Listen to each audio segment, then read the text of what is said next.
Hey, everybody. We are back on Dev Interrupted. This is your co host, Conor Bronsdon. And today I'm delighted to be joined by a fellow podcaster, Noah Labhart, co founder and CTO at Veryable. Noah, welcome to the show. Thanks for having me. Super stoked to be here.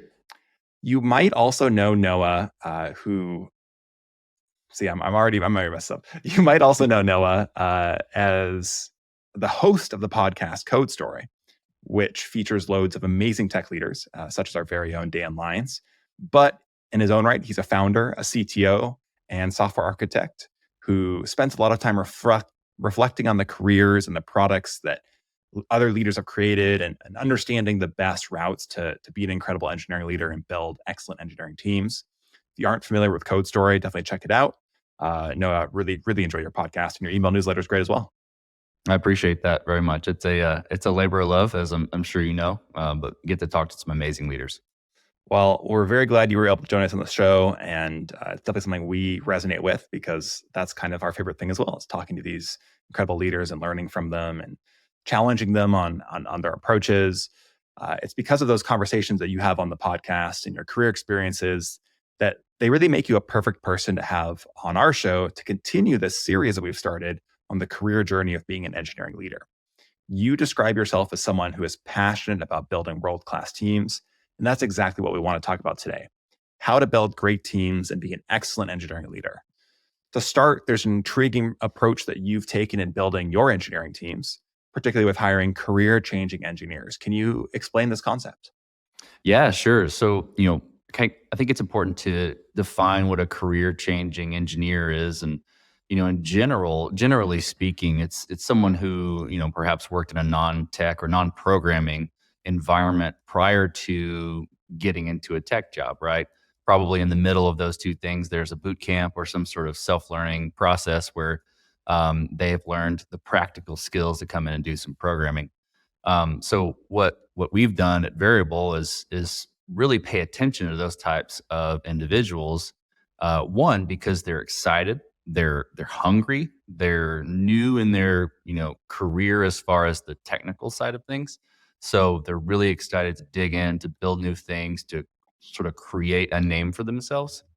And then two, they have a perspective on the environment sort of from a user standpoint, right? They see the world not just from, the coding IDE, right? And then the command line, right? They see the world as the end user because they used to be one, right?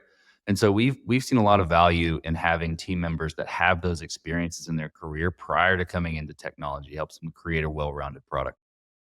So I hear you talking about these advantages and the ability to create a well-rounded product, connect with customers. These are obviously huge benefits for an engineering team. What about downsides? Are there any things you have to adjust in your process to account for, maybe more junior or, non-engineering backgrounds? How does that affect your product planning and development process? Sure. Great question. So usually, or the most optimal way we try to set this sort of situation up, right, with career changing engineers is to have some senior talent on the team alongside them, right? So, and that doesn't mean that, one senior engineer per career changing engineer. Really, we have some folks that are computer science background, have some experience in architecting software and building software that have proven they essentially know how to do that. And a really important part of that is to have them in a leadership role or in a lead architect type role to be able to oversee and to teach these individuals. So I mentioned that career changing engineers are super hungry, right? And so giving them challenges and giving them feedback is a well received. It is well received by those individuals. And so having a little bit of senior leadership that helps to instruct those folks and lead those folks sort of to the water to drink is important. In the early days of Variable, that was me. It was me and then a handful of essentially career changing engineers. And what was cool about the early days of Variable was that we were figuring it all out together, and I was able to provide sort of the computer science sort of foundational algorithmic, know-how, so to speak, to create that foundation and create space for these individuals, not only to kind of learn as they go, but also a space for them to build something to put their name on. And I think that is something that's critical, to give a person that type of opportunity that's career changing. They, again, like I said earlier, they just eat it up. That makes total sense to align these senior leaders who can help mentor and teach, while also having these high growth individuals with this high incentive to improve their skills and learn and bring this different perspective. However, I am certain that there is challenges you've seen around maintaining that balance, given that you've also scaled your own efforts in other areas with Code Story, with growing the organization. How have you maintained that balance between these career-changing engineers and more traditional backgrounds or more senior backgrounds? Right. It's a great question. So if I was to put a percentage of career changing engineers versus, more traditional computer science type folks, it would probably be something like 25% to 75%, actually 25% computer science and then 75% career changing. And that's not a hard fast rule, but just kind of for discussion purposes. Um, so think about that from a team composition standpoint. What is interesting about career changing engineers is they're not always career changing engineers. After about a year of working in a startup environment where you're thrown everything, right? We definitely believe in throwing our individuals into the water and watching them swim, with coaching from the side of the lake, right? But with the appropriate coaching, and we want them to immerse themselves and do well. So after a year of a startup type experience where they're shipping code regularly, they're learning on the fly, they're doing that sort of, they essentially start to develop into seasoned engineers, right? And so one thing that's really important in the process that we do with our career changing engineers is to start to identify people with two things: one, people leadership capabilities, and then two, um, architectural know-how, or architectural, learning, maybe not learnings, but the potential to be an architect, I think, is a better way to say it. Um, and those individuals, we start to grow and give opportunities into either growing in the people management side or growing in the architectural side. Again, throwing those sort of opportunities at them and growing them into those individuals so that as they step into those roles, we're bringing in more career changing engineers underneath them. They're able to passionately grow them either in their architectural know-how or in leading them as people because they've been in the same position. So it creates this sort of succession, this sort of, I don't like the word hierarchy, but ladder of succession where everybody's pouring into the next generation, and it works out really well. I would think that that kind of investment in career growth and just simple skills growth is also probably a great retention play for you to ensure that these career changing engineers you've given an opportunity to stick around and continue to grow with the organization and deliver the benefits of being fully ramped and more senior. Absolutely. That's absolutely true. In fact, the individuals, I have several individuals who were with us from day one, who were the first hires that are still on the team today. From July and or earlier, January, February timeframe of 2017, they're still working with us today. Some of my lead engineers and actually some of my senior management, that were in those roles, and they grew into the roles that they are in today. That's a fantastic testament to this approach you're taking. I wonder what the key traits are that you're hiring for as far as the senior engineers who you hire in to help lead and mentor these teams. Because some senior engineers don't want to do that work. They want to focus on the code base. They want to, take their own approach, whereas others are very excited to do that mentorship. How are you selecting for that in the interview process or early on? It's a great question. So there's two things in our interview process, specifically for the senior side of things. One is the technical capabilities, right? We want to see that you're a senior, right? We want to see that you can do the things, that you can architect a good solution, that you can that you know what you're doing, right? The other part is when we bring them into the office, we do a whiteboard session, and everybody's got their coding challenge. Everybody's got their technical challenges. Like, yeah, I interviewed at Microsoft and Google, and I was there for 7 days, and we were on the whiteboard for 6 of them, right? And they asked me, how many manhole covers it would take to fill this room, and yada yada yada. We don't do that. What we really do is we put some of the individuals in the room that they're going to work with, and we give them a problem, and we start solving the problem together.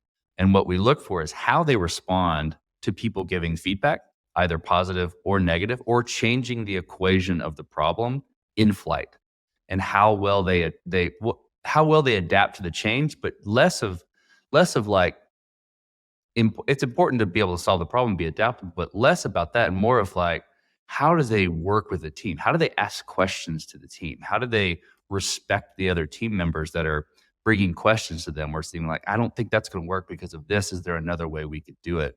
And what that brings out is that sort of team collaborative, the collaborative nature that is required for a variable engineer, because that's a key part of our team dynamic.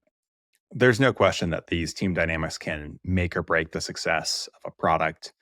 What strategies are you employing after you bring in these folks that you think are a good fit to continue to foster a culture of collaboration and communication that you clearly value on your engineering teams? Yeah, absolutely. There's a couple of things that we do. One of them feels a little bit, maybe a little bit less of fostering, but more of a stamp in the ground. It's we ship code on the first day. So first day, you put your name in the stack. So this is your platform, right? Ship, and it could be a bug, it could be something small, but your name's going to be essentially you're going to have a commit with your name on it. And so we do that. Past that, we give people high autonomy here at Veryable. We give them high autonomy and high expectation. So I'm going to give you a project. I'm going to create the bumpers on the bowling alley so that I know essentially where you're going to bounce back and forth. And I'm going to watch you deliver results. My expectations are here, right? I believe in you. I hired you for a reason. My expectations are here, but I'm not going to micromanage you. I'm not going to tell you how to get it done. And what we observe for the people that are successful here is they start collaborating with other folks that have worked here longer. So they're going to their leads, they're going to the senior team members. They're saying, okay, this is what I'm thinking about how to solve this problem. I need this resource, or hey, I need to bounce this idea off of you, or hey, can we get on the whiteboard and solve this problem? So that collaborative nature comes out of the people that are successful on our platform. And that's how we measure it. If people are going into a silo and trying to build everything themselves, it's a red flag. Immediately, it's like, hey, something's not working, right? You're off on an island by yourself. You're not going to be successful this way. We need you to come back into the fold there. How do you figure out when you need to cut bait? Because I think these concepts are great, and you clearly have this distinct engineering culture that you developed with very clear intentions of here's how we want to build and sustain our kind of internal developer experience and community. We want to have it be a team effort.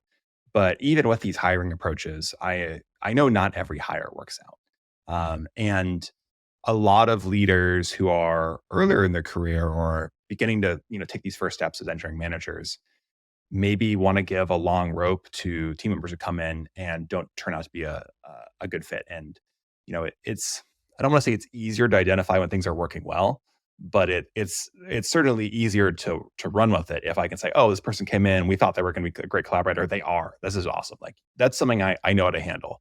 But we all face this challenge of conflicts internally on the team. Maybe it's a skills gap that we didn't realize. And then in particular, these like cultural alignment issues. What are you doing when you face those? Yeah, no, that's a great question. And honestly, I was the guy in the early days that gave too long a rope, right? So I kind of learned the hard way a little bit of how we do it today. And it's not an exact science. People are people. They're not an equation, right? So there's a little bit of a kind of a unique application of what I'll describe. But basically, it comes down to the results. It's that high results. Like we're going to give you autonomy. We're going to give you a project, and we're going to expect you to deliver these results, right?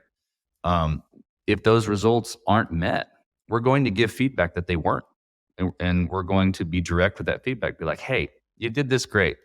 but this part didn't work. This part didn't work. This part didn't work. And we need you to change those things. Here's another project. And when those things, if those things are not met or not addressed, then essentially that's the time for, okay, we really got to shorten the leash because this is trending in a real bad way for not only for us, but for you as the individual. No one wants to be in a job where they're not performing well. Yeah. Right. And so we really shorten that leash and we say, okay, for the next week, you're doing this very small project. We're going to give you this project. It should be done in a week because we sort of know how our team functions. We know how our team should be delivering. And we essentially say, we need daily check-ins. We need daily check-ins on this week-long project, and we need to see your progress. And if those individuals are able to come out of that, then we start giving them more leash back and more leash back. If they don't, we make the hard decision to have to cut ties. Really, and again, I go back to that point, like no one wants to be in a job where they're not doing well, they're not performing to expectations. And so it's a hard thing to do. It's the hardest thing I would say I've ever done in my career is to have to cut bait with someone. And I haven't had to do it a lot, but the handful of times I've had, it's been hard, because you want to hire people and you want them to succeed. It's almost like your kids, right? Like Totally. you hire someone, it's like your kids. And when it doesn't work out, it's a challenging conversation. Just be like, hey, this isn't working. We need to part ways. You mentioned that you felt like earlier in your career, you had maybe made some of these mistakes where you kept things going too long, hoping the problem would get fixed, trying to fix it. Can you maybe talk us through an example of not using names, but just when you think that happened and what you would do differently today? Absolutely. Yeah. I mean, early hires, I won't use names and timeframes because we're a small team. But we'll say an early hire. I definitely gave a longer leash to an individual on our team.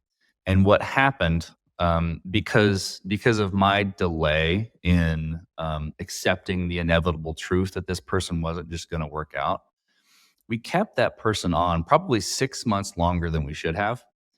And that led to many weeks of long hours for the entire team, right? Because we were having to fix problems. We were having to check in on this person to make sure they were doing what they were supposed to do in sort of our, as much as a startup can, architectural standards, right?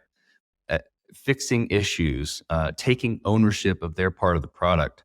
And I kept giving more and more chances, just thinking, okay, this is going to be the thing. They just need this one thing. They just need this one thing. And after that was all exhausted, it's like, okay, we've got to move on. My business partner actually was a great coach for me during that time frame. His name's Mike Kinder. Gave me some great coaching on people and how to hold people accountable, essentially. And I've carried that through today. But that was a hard lesson to learn.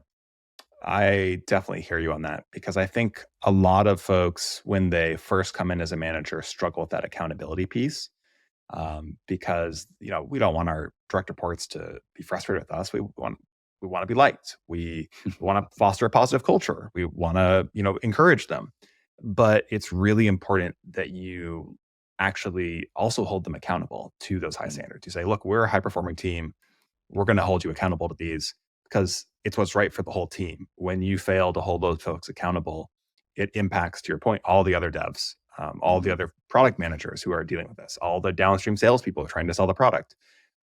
And it is also something where it is putting them in a position to not be happy either, as you mentioned. Like we want to make sure we're having team members who feel good about the work they're doing, who are also getting the feedback they need to improve. And when we as leaders fail to bring accountability, we are undermining that. Now, to be clear, I'm not saying like you need to shout at someone when something goes wrong. Like there's a way to do this. There's a million and one trainings out there talking about like how to be good about accountability, how to do it the right way, how to, coach folks. And I highly encourage you people who are listening to dive into those if they feel like it's an area of growth. But taking that action is super important. So I appreciate you sharing this story because I think it's hard for us sometimes to admit, here's something we had to fail at and then learn and grow and overcome. Yeah, that's one of, it's interesting on Code Story. I get to talk to engineering leaders galore and founders. And that's one of the most common things when I ask about a mistake is that I let someone stay on the team too long when they weren't a fit, and I hear that often, and I have done that myself, and it's so important, and you can deliver negative feedback sternly and directly without being a jerk, without yelling. You can just be like, "Hey, this isn't working, and I Yep, want it to work for you, but it's not. This is what I need from you." You know? absolutely. Well said.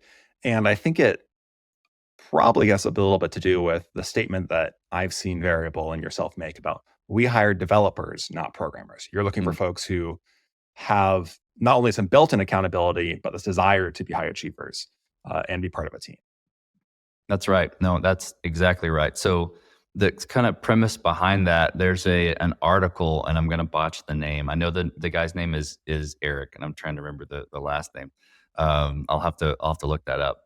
But in that article, it talks about developers versus programmers, and early on in the days of Variable, I internalized this sort of definition for myself, and it kind of aligns with the idea of career changing, or what the things that I said with career changing developers too, but or career changing engineers, is that programmers. The way I view programmers is that they don't do anything but program, and they require a lot from the rest of the company to do their job. So they require requirements, they require specs, they require other people to test their code, XYZ, right? In Variable, really in a startup in general, but I can speak to my experience at Variable, there's nowhere to hide. There's no basement, right? We're all in this together.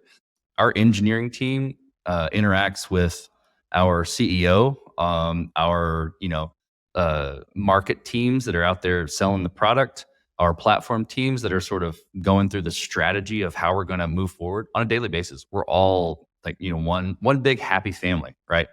And so there's nowhere to hide.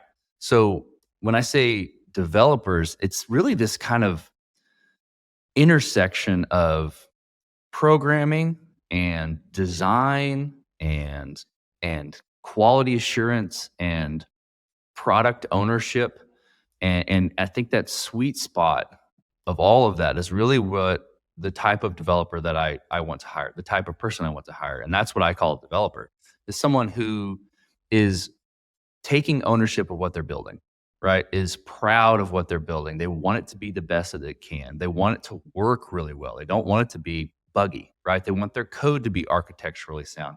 And that's just because that's who they are. And they participate in strategy. They participate, again, like I said, in testing.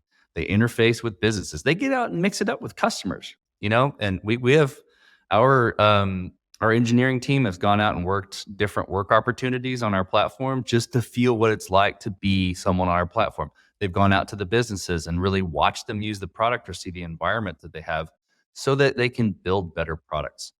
And so that's really the premise behind that. Is not just someone that's just going to sling code or be on their computer, you know, compiling stuff, right? We're really creating things. We're and there's probably an element of creativity that I'm sort of alluding to in everything I'm saying too. Yeah, I think that's spot on. We talk to a lot of leaders on this show, and I know you do on Code Story as well. And I think the best ones don't treat programming like it's something that can come off an assembly line. They treat it like it's a mix of an art and a science because Yeah. you need that creativity and you absolutely need these team dynamics we're talking about because an individual dev can solve a problem for a short term, but long term, you need a high performing team. Mhm. And I know that in your case, you employ a squad concept to help organize that. Can you explain the concept for the audience and how you're constructing them? Yeah, sure. So we started out sort of in a traditional manner when we first started Variable, and it was basically like a front end team, a back end team, and a mobile team because that's the types of developers we needed to solve the problem or to build the software we needed to solve the problem. Once we got once we got to a point where our product was large enough, we really need to start thinking about, okay, we have multiple roadmaps coming into play. We have multiple, not conflicting, but, fighting for resource type situations from roadmaps. And so we decided to go to the squad structure, and we essentially have one engineering manager over a handful of, say a handful. Our biggest squad is 10 to 11 individuals, and they are essentially the engineering team that owns a part of our product line.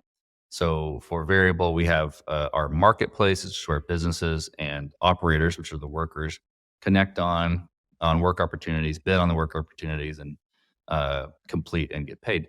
So that's one of our squads. It's essentially our marketplace product. Another one of our squads is our workforce management, which is kind of more of our hybrid, full time marketplace integrated product that helps you to take in information in your system, calculate automatically what your labor needs are, and then figure out what your overage needs are essentially for the marketplace, for the on-demand working marketplace. And so these essentially we build it around our product lines.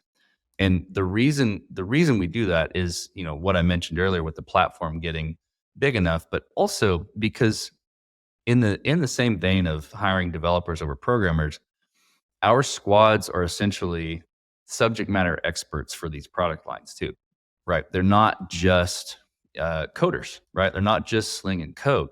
They know how it should work. They understand the requirements intimately to where they are building software to meet the needs of their users.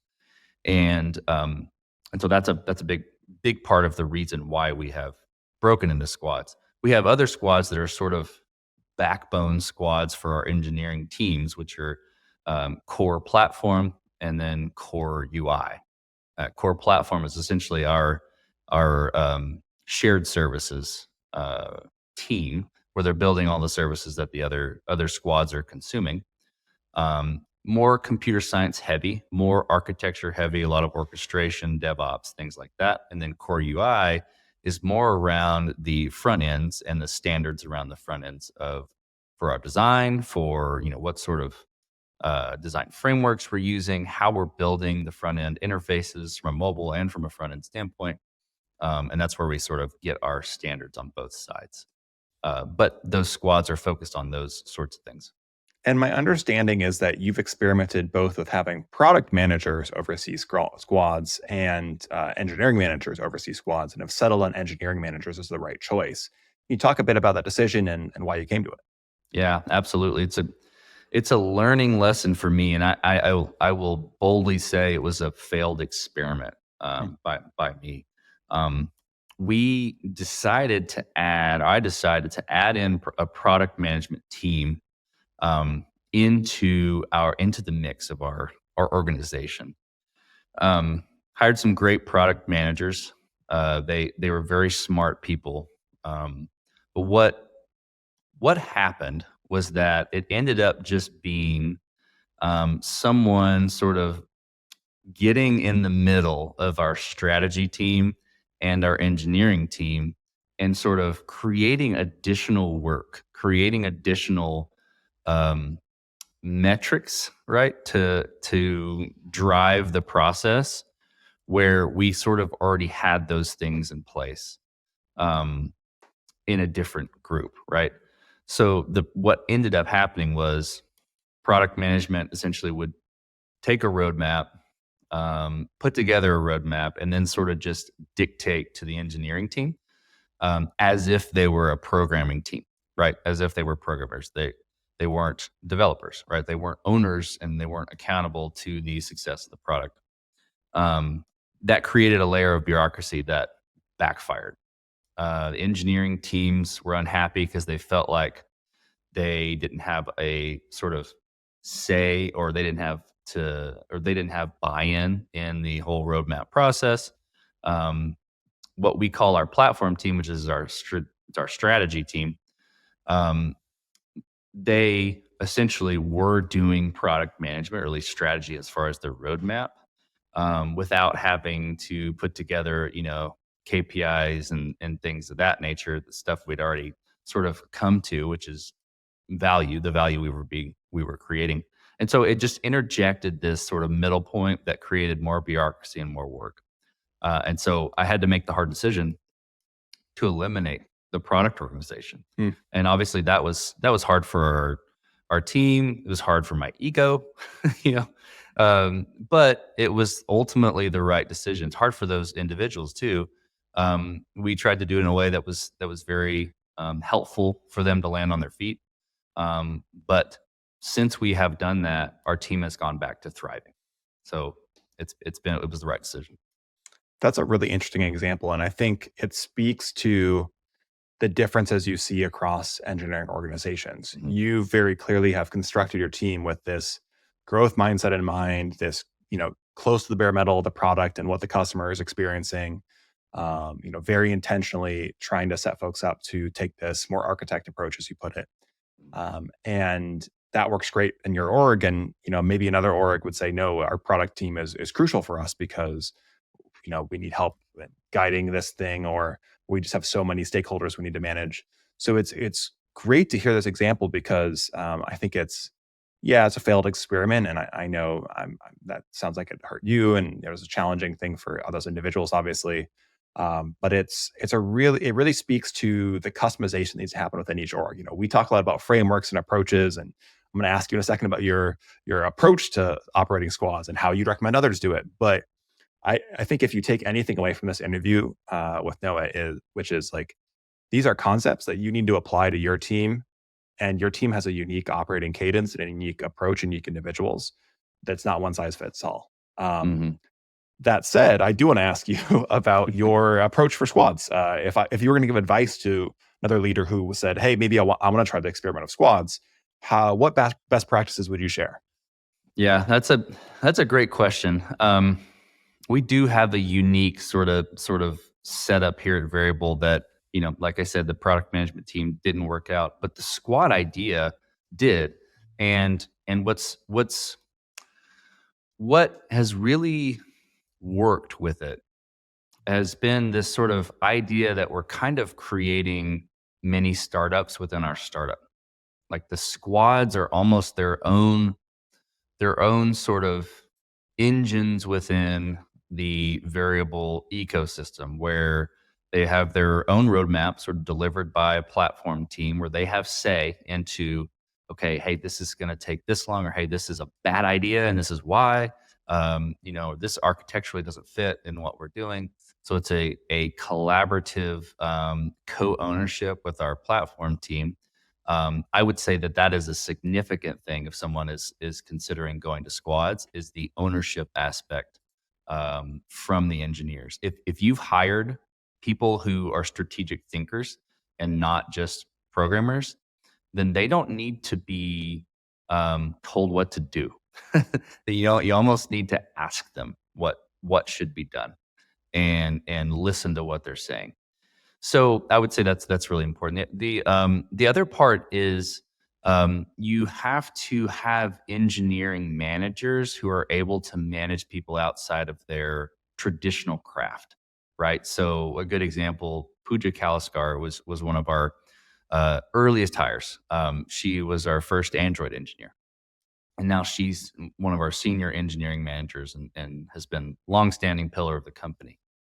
She is traditionally a mobile engineer coming from the Android world. Now she is leading designers. She has led front end, back end engineers.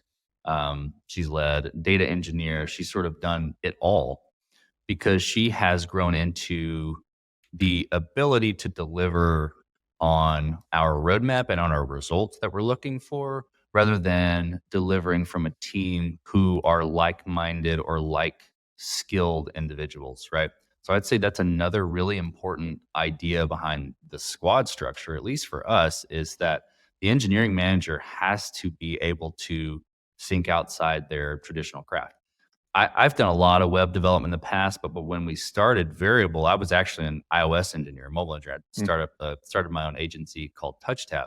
We were building mobile solutions, and primarily I was doing iOS development. So being able to step into this and lead backend engineers, front end engineers from a product standpoint, lead developers is super critical, and that's what we tried to recreate with the squads. Essentially, like, here's Variable in the early days. Here's a little startup family. That's what we're going to recreate here for this product line, because You're in it together. You're making decisions together. You're feeding off each other. You're creating team cohesion and squad cohesion. And that just delivers great results. This brings up a really interesting point. You've scaled Variable from just a couple of folks, just yourself and your co-founder, to now multiple platform teams, multiple squads. And this is something where I think a lot of leaders who are either going off to found their own company or simply advancing through their career start to run into challenges is, okay, I'm juggling multiple projects and teams simultaneously. How do I manage these multiple teams? How do I prioritize, manage my time to ensure each team feels supported and heard, or simply make sure I'm prioritizing the right way? What would be the advice you would give to leaders who are taking those first steps into becoming a leader of a team of teams? That's a great question, and it's hard. I mean, we'll just affirm that, and everyone who's thinking about doing it or a part of it is hard. Um, Leading a team of leaders, essentially managing a team of managers who are managing the other teams, sets you further apart from the end product, right? I think for us, what has worked is that going back to sort of that original conversation around career changing engineers and growing people into the next generation of leaders. When in the early days, when it was just a few of us, I was identifying, key characteristics in people, either architectural leadership or people leadership, and starting to feed them opportunities for them to not only prove themselves that they could do these sorts of things, but also have them get excited about those sorts of things. So I'm growing these leaders, creating these opportunities for folks, and then slowly but surely handing things off and letting them go. And that's incredibly difficult as a founder, right? Because it's your baby, right? It's your thing. You started this from the very beginning. It's very difficult to let it go. But the more that you can do that, when you identify the right people and you train, grow, whatever words you want to put there, them into the type of leader you need in your organization, you have to let them run and you have to trust them. So that's step one: is grow the people and then give them the things, right? The second is to be present for those individuals, right? Create goals for those individuals, create, around results, yes, but also as the people, right? What do you want for yourself in this, right? Do you want to just be a manager the rest? Great, awesome. Let's grow a bunch of cool management, um, skills in you, right? Let's put you in scenarios where you have to think differently, where you have to think about these people as people, not as engineering a solution, right? And being present to sort of coach through tough situations is really important. I'd say that's the second thing. You have to become a coach. Um, you really can't ever become a dictator, but in the early days, you're kind of like, this is how we're doing things. Um, but you have to, for sure, stop being that sort of dictator and this is how you're doing things to how do you think things should be done? You have to become a coach. You have to ask the right questions to get people into the right spot for the organization so they can run. So that's the second thing, is to become a really, really good coach. Some of the conversations I have with my engineering managers nowadays are some of the most challenging and fun conversations I have had in our business to date, because I'm watching them experience things that I experienced firsthand and seeing the light bulb come on, but oh, that's how I can lead this person. That's how I can influence this person, or that's how I can inspire this person to create something, to get excited about what they're doing. Yes, go do that.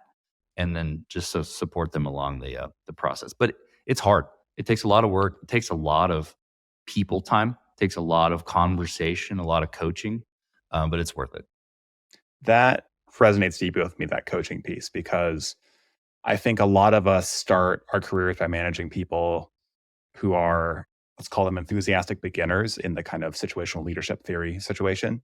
And Mhm. we can be very directive. Mostly what we need to do is just explain to them what we need, tell them, hey, go do these things. And that's often the first people you manage in your career, people who are kind of earlier career themselves. And that's a very different style of leadership from this like high coaching, helping train up folks who are maybe very smart and bring these unique skills, but then need more experience as engineers, these career changers you mentioned. Mm, And then there's that kind of next level of, okay, now how do I get them to be high performers, 6 months, a year down the line, where maybe I have to spend less day-to-day time with them directing, but I'm still doing a lot of coaching with them, helping them grow.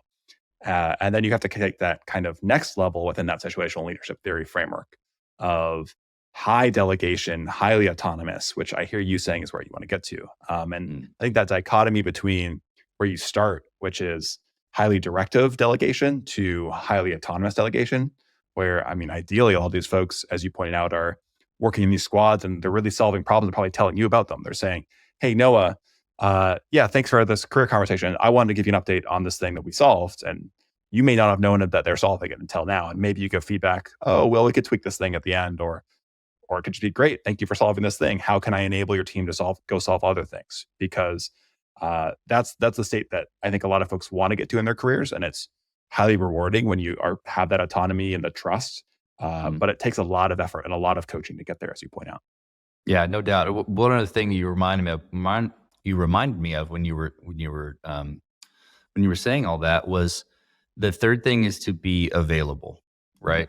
Is for my managers, I may not, be sitting next to them as they're doing the things, right?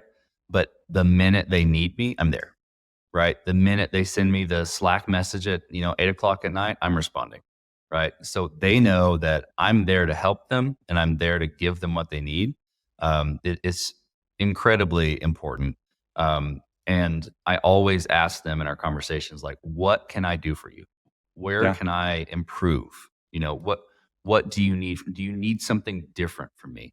And sometimes there's feedback, sometimes no. I just when I need you, I will come to you, and I know you'll answer. So that's really important.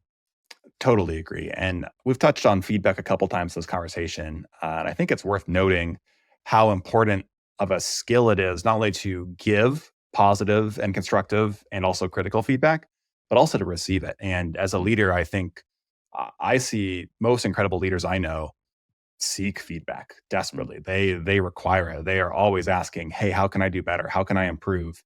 And they're not afraid of being told, "You screwed this thing up." They see it as a learning opportunity. So I love that you kind of mentioned that, because I think it's a crucial skill set for people as they develop their leadership and try to move forward. If you're going to really succeed once you're at that, let's say VP at engineering level, or as a founder, you need to be able to uh, understand when you're wrong, accept it, and improve from it, or else you're not going to have the iteration cycles on your own leadership and your own ability to perform that you need. It's just like how we do with a product. It's not going to be right the first time. You got to keep iterating. that's right. Yeah, and it's interesting. I had a great example early on in my career from a CIO at Alcon. His name was Matt von Welsheim. He called me into his office after he had given an announcement to all of the IT organization at Alcon, and he was, we were talking about some stuff, and he asked me. He said, "What did you think about that presentation? Is Mm, there any feedback you have from it?" I'd been out of college for a few years. I was a individual I don't think I was even a senior at that time. I was an individual contributor, and here's the CIO asking, like, "What did you think of this?" And somehow the Lord had blessed me with some courage at that point to give him the honest feedback. And I said, "Yeah, I mean, it was good. I feel like we understand, what was going on, but I feel like when you said this, it felt a little disingenuous."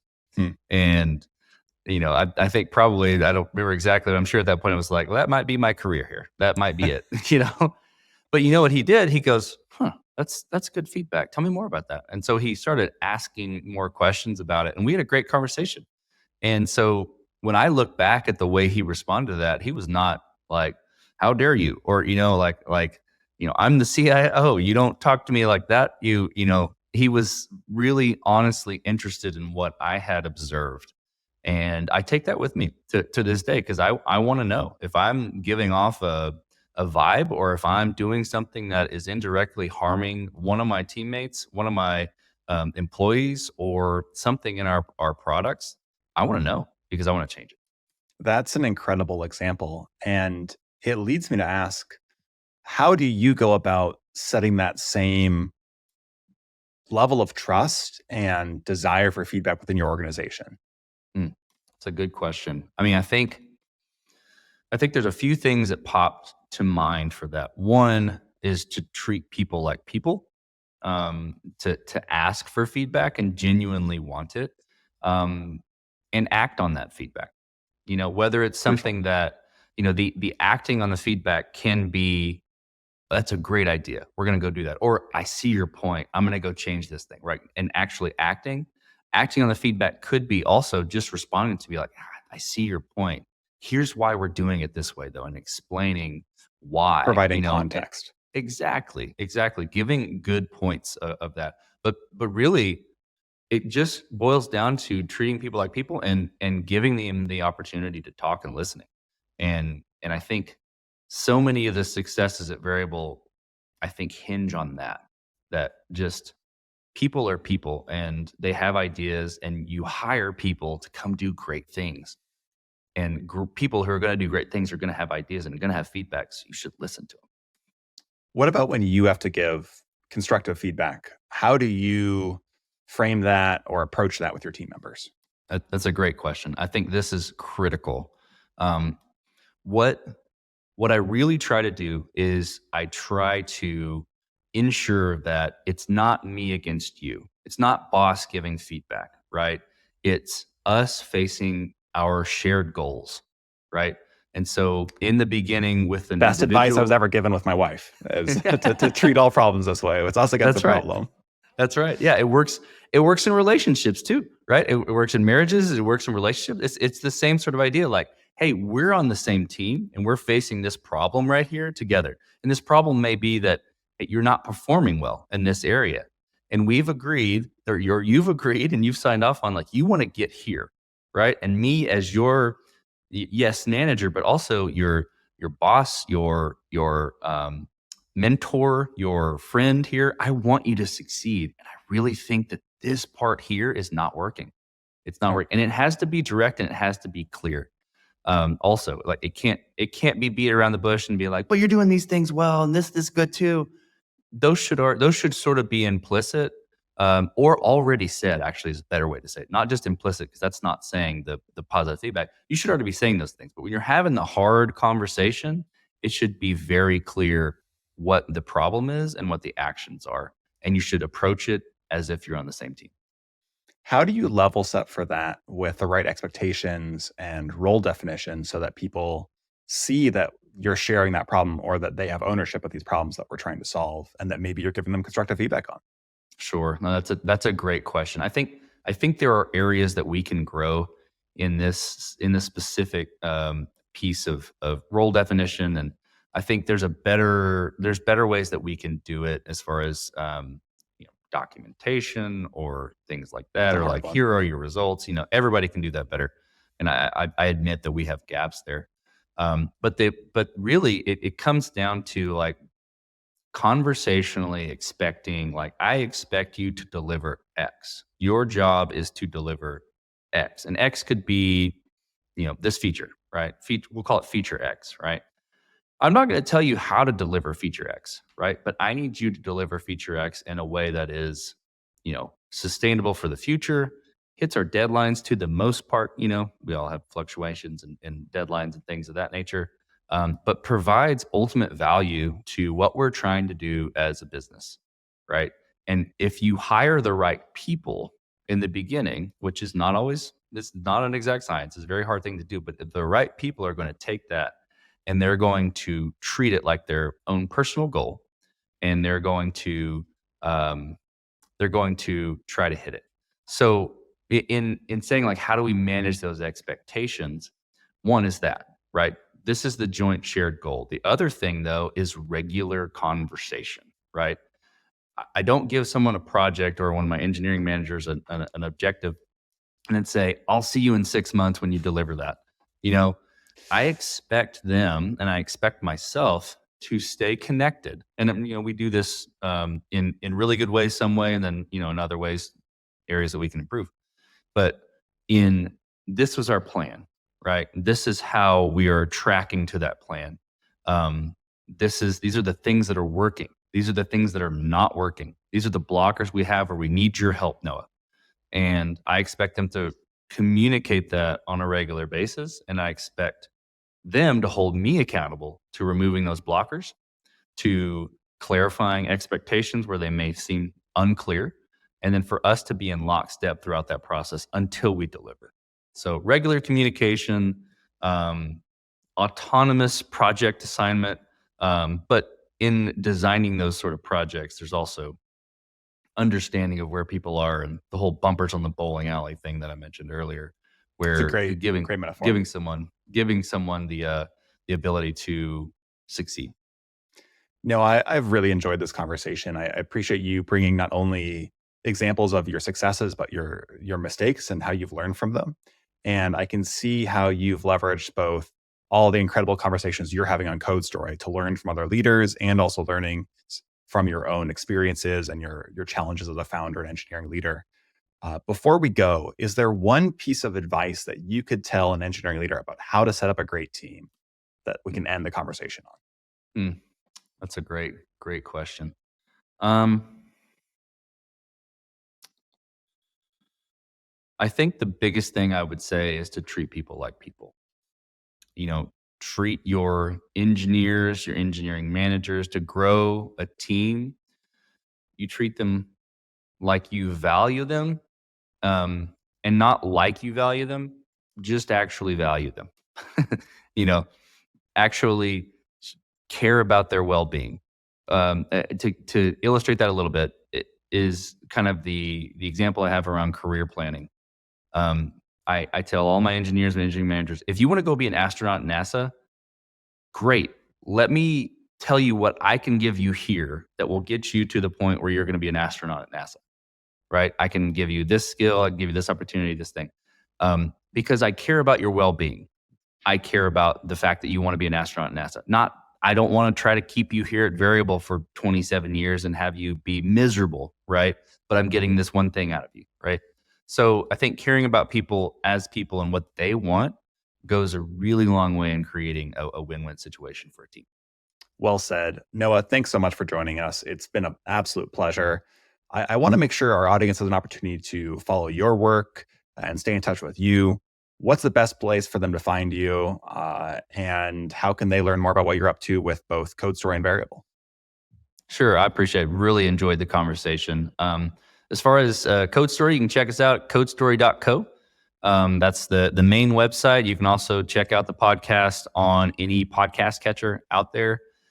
For me personally, you can check me out on LinkedIn. That's my most active and only social network, actually. And then as far as if you want to learn about me a little bit more personally, I have a personal website, noahlabhart.com. Kind of points you to all these places that I've already mentioned. Perfect. Well, Noah, thank you so much for coming on the show and sharing your insights.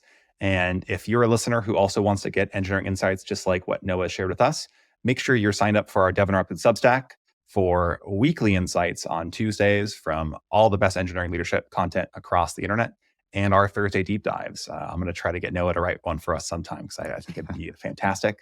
And if you found this episode valuable, share it with your network. We will hear from you soon, hopefully, Noah. And thanks for listening, everyone. We'll see you next week. Thanks, Conor.